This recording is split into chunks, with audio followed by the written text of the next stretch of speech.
सो hi everyone, आप लोगों को फिर से एक नए वीडियो में स्वागत है। यदि आप हमारे चैनल पर नए हैं तो चैनल को सब्सक्राइब कर लीजिए और बेल आइकन को प्रेस कर लीजिए ताकि जितना भी मेरा नया वीडियो हो वो आप तक आसानी से पहुंच जाए। आज हम लोग पढ़ने वाले हैं क्लास 10th का चैप्टर नंबर 1 वास्तविक संख्या। ठीक है, जैसा कि हम लोग देख रहे थे फिजिक्स कल क्लास 10th का, क्लास 9th का भी, तो सारा चीज़ चलते रहेगा। आप लोग बस पढ़ाई का फ़ायदा उठाते रहिए। यहाँ पे आज हमको सबसे पहला चैप्टर मैथ में शुरुआत हो गया है जिसका नाम है वास्तविक संख्या। ठीक है, वास्तविक संख्या में सबसे पहले हम डायग्राम समझेंगे, उसके बाद एक एक करके सारा चीज़ का डिफिनेशन भी हम समझेंगे। ठीक है, A to Z का हम डिफिनेशन भी समझेंगे। तो चलिए यहाँ सबसे पहले आइए, वास्तविक संख्या चैप्टर का नाम है। और इस चैप्टर में यदि आप सारे नंबर को जानकारी, आपका पास नंबर के जानकारी हो जाता है तो आप इजीली जो है क्या कर सकते हैं, तो वास्तविक संख्या से बहुत सारे बिहार बोर्ड के एग्जाम में ऑब्जेक्टिव प्रश्न बनते हैं, तो आप समझ सकते हैं। तो चलिए सबसे पहले यहाँ पे हम देखें तो संख्या जो होता है कैसे डिवाइड किया गया है उस चीज़ को हम देखेंगे। तो यहाँ पे आप देख रहे होंगे, हम डायग्राम पहले ही बना लिए क्योंकि डायग्राम बनाने में समय ना लगे।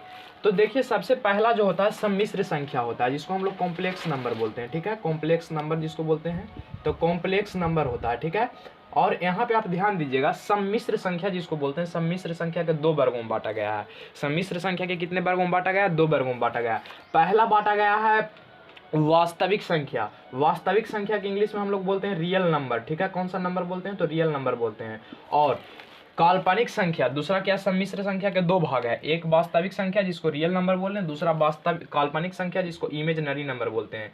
इमेजिनरी नंबर बोलते हैं। ठीक है, इमेजिनरी नंबर। ठीक है, आपको याद रखना है। तो इमेजिनरी नंबर दूसरा को बोल दिए। ठीक है, इमेजिनरी नंबर। और जो यहाँ पे आप ध्यान दे रहे होंगे तो काल्पनिक संख्या को एक भी भाग में नहीं बांटा गया है। आपको याद रखना कि काल्पनिक संख्या का कोई भी प्रकार नहीं होता है। होता किसका है? तो वास्तविक संख्या को 2 वर्गों में बांटा गया है। कौन कौन? तो एक परिमेय संख्या जिसको हम लोग रेशनल नंबर बोलते हैं। ठीक है, जिसको हम लोग कौन सा नंबर बोलते हैं? तो रेशनल नंबर बोलते हैं। ठीक है, आपको ध्यान में रखना है कि इंग्लिश में इसको रेशनल नंबर बोलते हैं। और यहाँ पे एक संख्या बांटा गया है अपरिमेय संख्या जिसको इरेशनल नंबर बोलते हैं। कौन सा नंबर बोलते हैं? तो इरेशनल नंबर बोलते हैं। ठीक है, इरेशनल नंबर बोलते हैं इसको। तो अपरिमेय संख्या यानी सम्मिश्र संख्या के 2 वर्गों में बांटा गया। पहला क्या बांटा गया? तो वास्तविक संख्या और काल्पनिक संख्या। काल्पनिक संख्या के एक भी प्रकार नहीं होता है। होता किसका है? तो वास्तविक संख्या के 2 वर्गों में बांटा गया। पहला बांटा गया परिमेय संख्या और दूसरा बांटा गया अपरिमेय संख्या। उसके बाद अपरिमेय संख्या के भी एक भी प्रकार नहीं होता है। ठीक है, आपको याद रखना है कि अपरिमेय संख्या को एक भी भाग में नहीं बांटा गया है। तो बांटा किसको गया है? तो बांटा गया है परिमेय को। परिमेय के 2 वर्गों में बांटा गया, पहला पूर्णांक संख्या और दूसरा भिन्न संख्या। पहला पूर्णांक संख्या और दूसरा भिन्न संख्या। उसके बाद आपको याद रखना है कि भिन्न संख्या के भी कोई प्रकार नहीं होता है। ठीक है, भिन्न संख्या के भी कोई प्रकार नहीं होता, यानी सेकंड में जो इस तरफ आ रहा है उसका एक भी प्रकार नहीं होगा। यहाँ पे हम यदि ध्यान दें तो पूर्णांक संख्या के 3 वर्गों में आप लोग पूर्णांक जो है, पूर्णांक 3 प्रकार के पढ़े होंगे, है कि नहीं? पहला क्या पढ़े होंगे? तो धनात्मक पूर्णांक, दूसरा शून्य और तीसरा ऋणात्मक पूर्णांक। ये बात आप जानते होंगे कि पूर्णांक संख्या के अंतर्गत 3 ही चीज आता है। पहला क्या आता है? तो धनात्मक पूर्णांक आता है, दूसरा शून्य आता है, तीसरा ऋणात्मक आता है। और आपको पता होगा कि धनात्मक और शून्य यानी शून्य, 1, 2, 3 इसमें धनात्मक संख्या इस सब के मिला देंगे तो कौन संख्या प्राप्त हो जाएगा? तो पूर्ण संख्या प्राप्त हो जाएगा। तो सबसे पहले बात, आप माइंड में इसका डायग्राम सेट कर लीजिए, कॉपी पे हो सकता है तो डायग्राम को उतार लीजिए। उसके बाद हम सारा डिफिनेशन इसको लिखवाते हैं जो आपको मतलब क्लास 10th के लिए जो नेसेसरी है। ठीक है, तो सबसे पहले इसका एक स्क्रीनशॉट करना चाहते हैं तो आप लोग कर लीजिए फटाफट। और डायग्राम आशा करते होंगे कि आप लोग समझ गए होंगे। चलिए अब हम लोग देखेंगे एक एक करके सारा चीज़ का डिफिनेशन। सबसे पहले आइए, सम्मिश्र संख्या कहते किसको हैं? ठीक है, तो सम्मिश्र संख्या किसे हम कहेंगे? जो यहाँ पे आप देखिए कहा गया है, सम्मिश्र संख्या के जब हम बांटे थे तो 2 भाग में बांटे थे। आपको याद होगा, एक वास्तविक संख्या और एक काल्पनिक संख्या। तो वही यहाँ कहा गया कि वास्तविक तथा अवास्तविक, अवास्तविक का मतलब काल्पनिक हुआ। ठीक है, संख्याओं का समूह को सम्मिश्र संख्या कहते हैं, यानी वास्तविक संख्या और काल्पनिक संख्या का जो समूह होगा उसी को हम क्या कहेंगे? तो सम्मिश्र संख्या कहेंगे। ठीक है, उसके बाद यहाँ पे नोट में एक बात आप याद रखिएगा, नोट में। ठीक है, नोट में क्या कहा गया है कि सभी वास्तविक संख्या, ठीक है, तथा सभी अवास्तविक, अवास्तविक का मतलब काल्पनिक होता है। ठीक है, यानी सभी वास्तविक संख्या तथा अवास्तविक संख्या को सम्मिश्र संख्या कह सकते हैं, यानी होगा। ठीक है, आपको याद रखना है कि सभी वास्तविक संख्या तथा काल्पनिक संख्या सम्मिश्र संख्या होगा। क्यों? क्योंकि इसी का ये पार्ट है। लेकिन सभी सम्मिश्र संख्या जो है, यहाँ पे देखिए लिखा गया कि सभी सम्मिश्र संख्या वास्तविक तथा अवास्तविक संख्या नहीं हो सकता है। ये आपको माइंड में याद रखना है, क्यों नहीं हो सकता। तो यहाँ पे देखिए ये जो था सम्मिश्र संख्या जो था दो से मिलकर बना था, एक वास्तविक और दूसरा काल्पनिक, यही दोनों से मिलकर बना था जी। यदि हम इन दोनों के मिलाएंगे तब नहीं बनेगा कि खाली काल्पनिक के मिला देंगे तब बनेगा, नहीं बनेगा वैसे। तो आपको याद रखना है इन नोट में, ठीक है, इसको नोट भी आपको कर लेना है कि सभी वास्तविक संख्या तथा अवास्तविक संख्या को सम्मिश्र संख्या कहेंगे, लेकिन सभी सम्मिश्र संख्या को वास्तविक तथा अवास्तविक संख्या नहीं कहेंगे। ये आपको लिख लेना है कॉपी पे। उसके बाद आइए वास्तविक संख्या किसे कहेंगे। तो देखिए वास्तविक संख्या किसे कहते हैं, तो परिमेय तथा अपरिमेय संख्याओं के समूह को वास्तविक संख्या कहते हैं।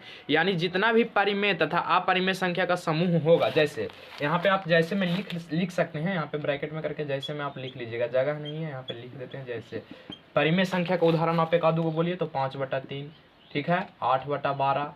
अच्छा, उसके बाद यहाँ पे आप लिख सकते हैं अपरिमेय संख्या, तो अपरिमेय संख्या √3, √5। तो ये सब किसके अंतर्गत आएगा, तो वास्तविक संख्या के एग्जाम्पल में आएगा, ठीक है। जैसे में आप वास्तविक संख्या को लिख सकते हैं, क्योंकि वो किसका किसका समूह है, तो परिमेय तथा अपरिमेय के समूह का है, ठीक है। उसके बाद यहाँ पे एक नोट में हम लिखें कि सभी परिमेय तथा अपरिमेय संख्या को वास्तविक संख्या कहेंगे। यहाँ ध्यान से समझिएगा इसको, यानी सभी अपरिमेय तथा परिमेय संख्या को हम वास्तविक संख्या कहेंगे, लेकिन सभी वास्तविक संख्या को अपरिमेय तथा परिमेय संख्या नहीं कहेंगे, ठीक है। उसी प्रकार से इसमें भी याद रखना है। उसके बाद काल्पनिक संख्या का दूसरा नाम है अवास्तविक संख्या। तो अवास्तविक संख्या किसको कहेंगे, तो कहेंगे कि वो वैसी संख्या जो रूट के अंदर ऋणात्मक रूप में हो।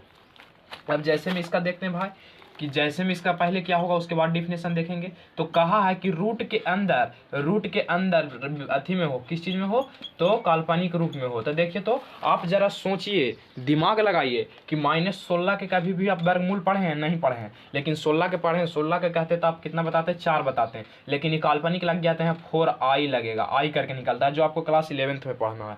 जैसे -36 है तो -36 के 6i होगा, क्यों, ये काल्पनिक है, ठीक है, काल्पनिक है। रूट के अंदर कभी भी आप वर्गमूल देखे हैं कि माइनस में रहता है, नहीं। तो इसका जब निकलता है तो आई लग के निकलता है इसका वर्गमूल। तो आपको ध्यान में ये बात रखना है कि काल्पनिक संख्या किसको कहेंगे, तो वैसी संख्या जो रूट के अंदर ऋणात्मक रूप में हो, यानी माइनस के रूप में हो, जैसे रूट के अंदर माइनस के रूप में है, उसे ही काल्पनिक संख्या कहते हैं, ठीक है। तो आपको बात ये याद रखना है। तो यहाँ तक आशा करते होंगे कि डिफिनेशन आप समझ गए होंगे। तो उसके बाद जो है, उसके बाद हम और कुछ संख्या के बारे में बताएंगे जो क्लास 10th में आपका वो उपयोग होगा, ठीक है, उपयोगी है। तो इसको सबसे पहले आप एक स्क्रीनशॉट कर लीजिए फटाफट। चलिए अब हम लोग देखेंगे परिमेय तथा अपरिमेय संख्या किसको कहते हैं, ठीक है। क्योंकि हम लोग देख लिए थे वास्तविक संख्या अवास्तविक संख्या देख लिए, तो अब वास्तविक संख्या के प्रकार को देखेंगे। वास्तविक संख्या के प्रकार में दो प्रकार हुआ था, आपको बताए थे कि एक परिमेय संख्या एक अपरिमेय संख्या होता है। जिसमें से परिमेय संख्या किसको बोलेंगे, डिफिनेशन को हम लिख दिए ताकि लिखने में टाइम ना लगे। तो कहा गया कि वो वैसी संख्या जो p/q का रूप का हो, ठीक है, यानी वो वैसा संख्या होना चाहिए जो p/q का रूप का होना चाहिए, और तथा q बराबर कभी भी 0 नहीं होना चाहिए, ठीक है, q बराबर कभी भी 0 नहीं होना चाहिए, उसे ही परिमेय संख्या कहते हैं। जैसे में आप कह सकते हैं, देखिए यहाँ पे 5/3, 5 बटा कितना कह सकते हैं, 3 कह सकते हैं। तो जरा सोचिए, ऊपर वाला को p बोलेंगे, नीचे वाला के q बोलेंगे, ठीक है, लेकिन इसको तो परिमेय संख्या बोल दिए। क्यों बोल दिए, कहा कि अगर q बराबर नीचे 0 नहीं है, ठीक है, तो इसको परिमेय संख्या बोलेंगे। लेकिन आपसे कोई पूछ देगा कि बताओ 3/0 इसको परिमेय संख्या कहेंगे, 3/0 इसको परिमेय संख्या कहेंगे, एक एग्जांपल और 0/3 इसको परिमेय संख्या कहेंगे। यानी इन दोनों में से कौन सा परिमेय संख्या होगा जो आपको चुन के बताना है।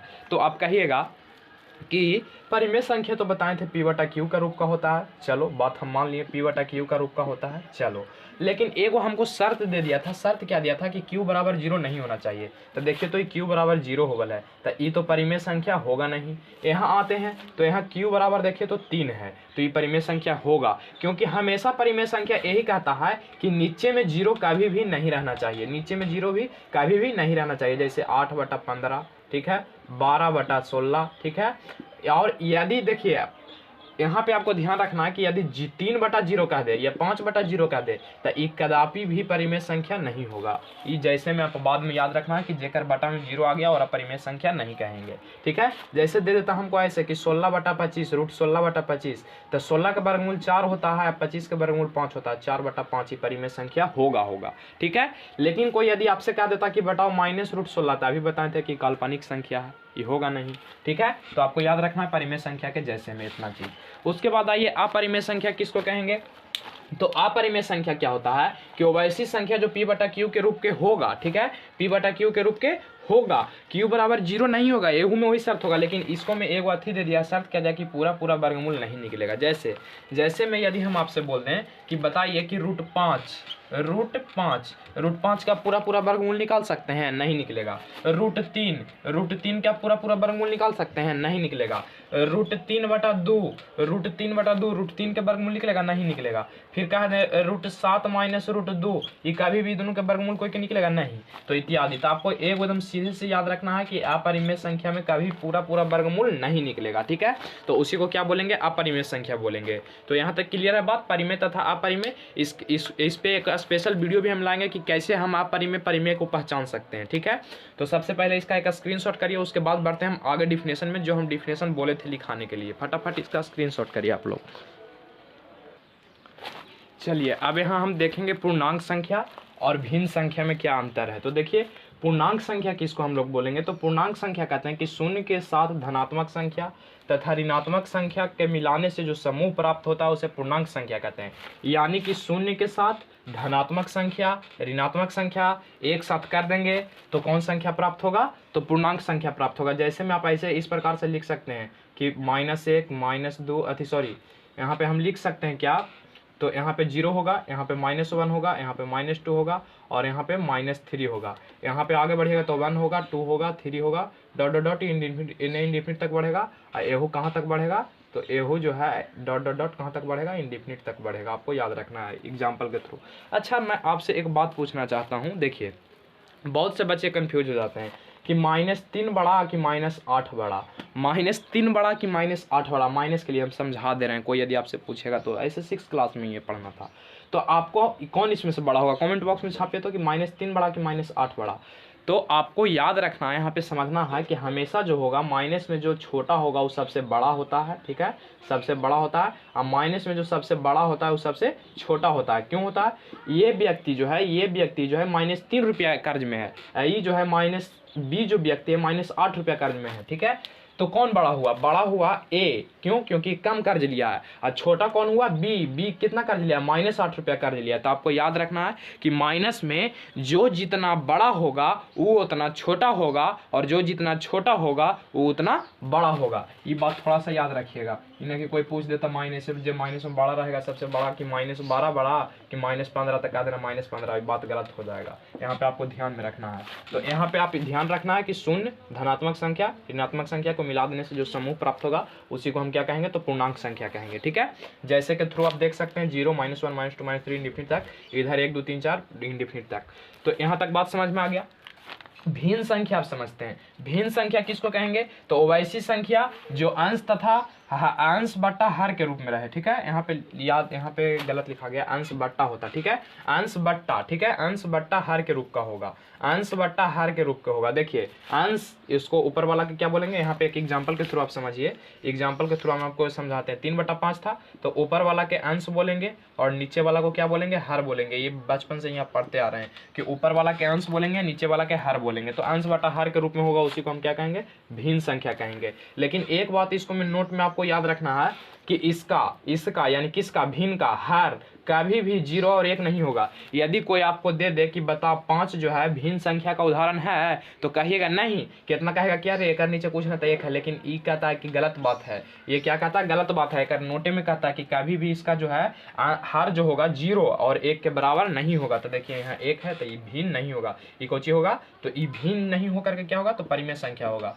ठीक है, परिमेय संख्या होगा। तो परिमेय तथा भिन्न संख्या में यही अंतर है कि परिमेय संख्या के हर जो है 0 खाली नहीं होगा, 1 होगा, लेकिन भिन्न संख्या के हर 1 नहीं होगा। जैसे कोई कह दिया कि 8/1, ये हम भिन्न बोलेंगे, नहीं बोलेंगे। क्यों, क्योंकि इसका हर में कितना है, तो 1 है, ये बात गलत है। कोई आपसे कह दिया कि बताओ 10/1 की भिन्न संख्या होगा, तो भिन्न संख्या नहीं होगा, ये भिन्न संख्या नहीं होगा, लेकिन परिमेय संख्या होगा, ठीक है। आपको यही बात याद रखना है। तो इतना ही आपका डिफिनेशन था, आप आशा करते होंगे कि समझ गए होंगे। तो अगला जो मेरा वीडियो आएगा उसमें आपको हम बताएंगे कि अभाज्य गुणनखंड कैसे करें, और यहाँ से आपको एक ऑब्जेक्टिव क्वेश्चन बनता है और एक बनता है क्या 2 अंक का क्वेश्चन बनता है, एक 2 अंक का क्वेश्चन बनता है। ठीक है, तो दोनों चीज़ हम समझेंगे। अभाज्य गुणनखंड के बाद फिर एलसीएम एचसीएफ सीख लेंगे। ठीक है, तो इसका एक स्क्रीनशॉट आप लोग कर लीजिए। मिलते हैं नेक्स्ट वीडियो में अभाज्य गुणनखंड के साथ।